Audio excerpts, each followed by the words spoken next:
Alors, vous dire les amis, salut, c'est Sébastien sur Actualia on YouTube et www.actualia.fr.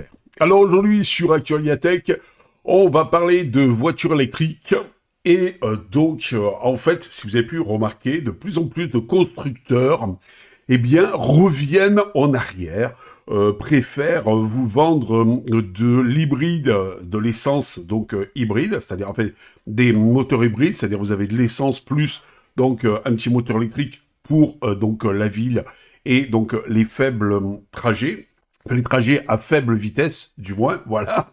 Et de moins en moins, ils mettent en avant l'électrique parce qu'on s'est aperçu que l'électrique coûte cher. Même les assureurs, donc si vous achetez une voiture électrique, vous font payer l'assurance plus cher parce que ça peut être problématique. Par exemple, si on vous rentre dedans avec une voiture électrique, si vous avez une voiture électrique et qu'on vous rentre dedans, souvent, elles sont classées à la casse si la batterie a été touchée.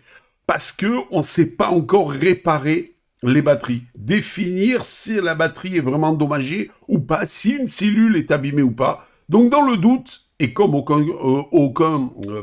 beaucoup de constructeurs ne vous donnent pas la possibilité de tester la batterie après un choc, ils préfèrent les mettre à la casse parce que la plupart du temps, ça coûte beaucoup plus cher de remplacer la batterie par une autre neuve que d'acheter une autre voiture. Voilà. Donc c'est formidable ce truc écologie. Si vous remarquez, personne n'en veut. Voilà. Mais enfin, bon. Alors, nous, on s'est posé une question. On va prendre une petite voiture. La plus petite des voitures électriques, c'est la Citroën Ami. Alors, on s'est posé la question sur le coût du remplacement de la batterie d'une Citroën Ami, qui varie considérablement selon que l'on parle de la batterie de traction, celle qui fait avancer la voiture, ou bien sûr la batterie accessoire 12 volts, ce qui est tout à fait logique. Alors, voici un petit peu les tarifs constatés en 2026. La batterie de traction de 5,5 kWh ou 6 kWh, c'est le composant le plus onéreux de la voiture. C'est-à-dire que si vous devez la remplacer hors garantie, en cas de choc ou de mauvaise utilisation, voilà, les prix sont les suivants. La pièce neuve constructeur comptait entre 2500 et 3300 euros TTC hors main-d'œuvre. Le prix peut varier légèrement selon la version de la batterie. Certains modèles récents utilisent des cellules LFP de 6 kWh. D'occasion ou reconditionnées, on en trouve aux alentours de 1000 à 2000 euros dans des casses spécialisées ou via des réseaux de pièces d'occasion. Mais une batterie d'occasion, ça reste une batterie qui a été utilisée. Voilà. Alors, moi, je vois souvent sur le Bon Coin des Citroën Ami à 5000 euros. Imaginez-vous que vous avez un choc et on vous dit, le coût de la réparation hors main-d'œuvre est de 3300 euros. Je pense je crois que c'est 60 euros la main-d'œuvre, l'heure de main-d'œuvre, il faut bien 4 heures. Donc, même peut-être plus, on arrive facilement aux 4000 euros. Sachant que mettre 4000 euros dans une voiture qui en vaut 5000, est-ce bien raisonnable? C'est ça le gros souci. C'est que cette batterie plombe le marché de l'occasion. Vous vous rendez compte? C'est exactement ce que je disais. Donc la main-d'œuvre prévoyait entre 300 à 500 euros de pause dans un centre agréé Citroën. Alors l'opération nécessite une habilitation électrique spécifique. Voilà. Donc ce qui fait 3300 plus 500, ça fait 3800. 4000. Voilà. Est-ce que vous êtes prêt à mettre 4000 euros dans une voiture qui en vaut plus que 5000, voire peut-être moins? C'est complètement aberrant. Voilà. Donc, à savoir, sur la garantie, la batterie de traction est généralement couverte par une garantie constructeur de 8 ans ou 160 000 km selon le premier terme atteint. D'accord? 8 ans. Imaginez-vous qu'au bout de 8 ans, sur une voiture thermique, on vous dise qu'il faut changer le moteur. Parce que c'est presque ça. Sachant que moi, personnellement, j'ai une Renault Mégane 2 coupé cabriolet. Elle a 17 ans ou 18 ans, un truc comme ça, je me rappelle plus trop exactement. Et elle marche toujours, elle fonctionne toujours, le moteur est toujours au top. Et là, on vous dit qu'au bout de 8 ans, il faudra mettre 4000 euros sur une voiture qu'en vaut à la base 8000 et que vous avez acheté d'occasion 5000. C'est pas un peu problématique tout ça? Est-ce que c'est pas super pas écologique tout ça? Le pire, c'est que si votre capacité tombe en dessous de 70%, avant les 8 ans ou les 160 000 km, déjà avec une amie, les 160 000 km, faut les faire sachant qu'elle a 70 km d'autonomie.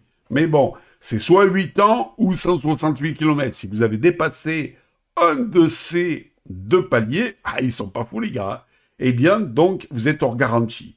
Mais si votre capacité tombe en dessous de 70%, donc la batterie, le remplacement, avant les 8 ans ou 160 000 km, le remplacement est normalement, j'aime bien le normalement, pris en charge par Citroën.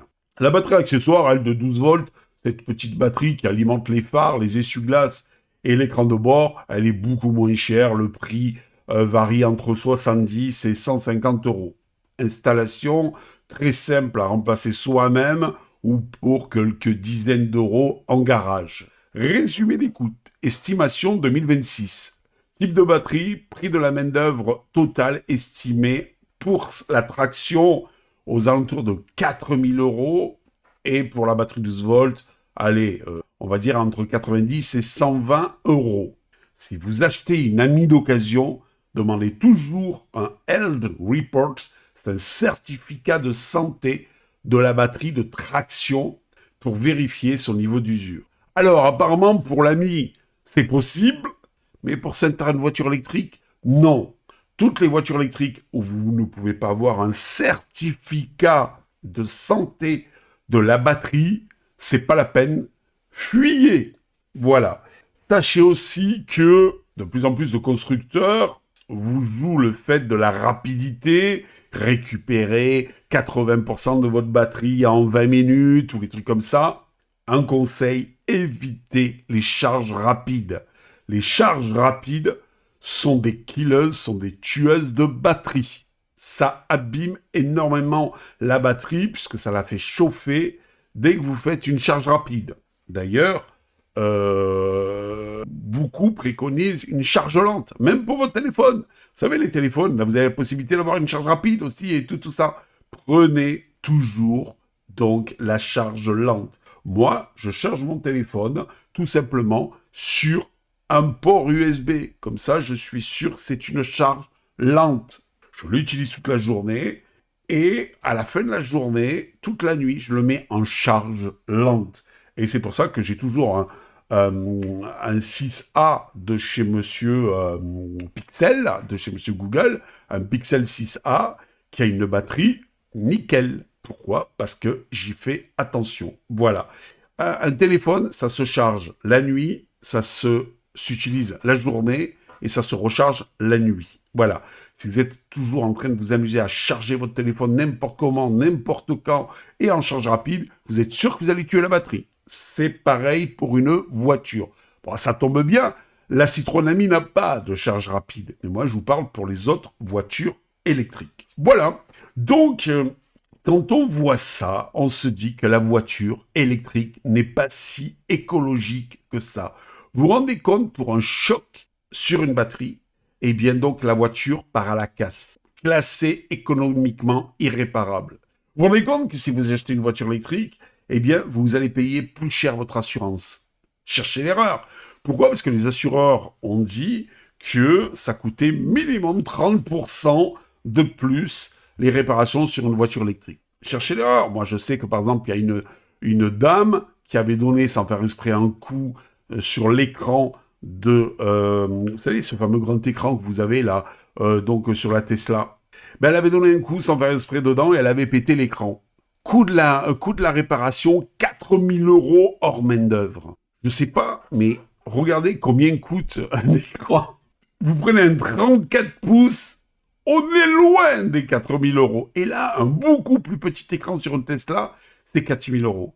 Moi, je trouve que c'est de l'abus total, ces voitures électriques. Mais total. Je ne sais pas ce que vous en pensez. Lâchez-vous toujours dans la joie et la bonne humeur. Dans les commentaires, les amis. Allez, n'oubliez pas le pouce en l'air, n'oubliez pas de vous abonner. J'espère que vous avez aimé cette petite vidéo. Et n'oubliez pas de nous encourager dans cette belle aventure multimédia. Ciao les amis. Bye bye. Si vous avez aimé cette vidéo, abonnez-vous, mettez un pouce en l'air, et partagez cette vidéo. Merci, cela fait toujours plaisir.